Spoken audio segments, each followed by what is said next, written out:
virtually every woman I've ever met, with almost no exceptions, and this includes extremely high-achieving women on the career front. Please don't say something sexist. Please don't say something sexist.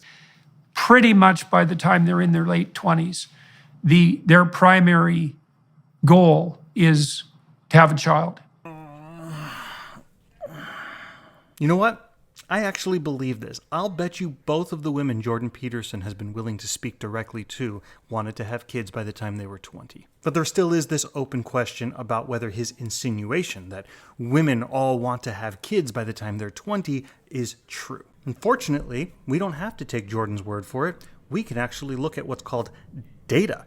And Pew Research actually did this survey. They asked young men and women age 18 to 34 whether or not they were interested in having children. This is going to come as a shock.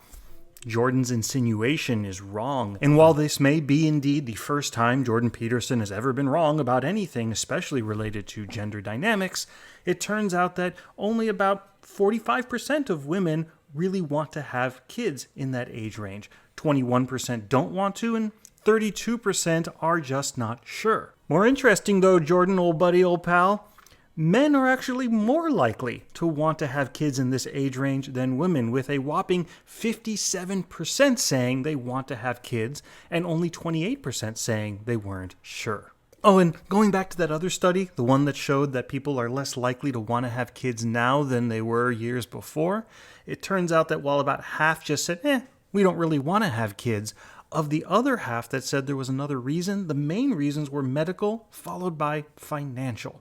So we also understand the social context for why people might not want to bring other people into the world just yet.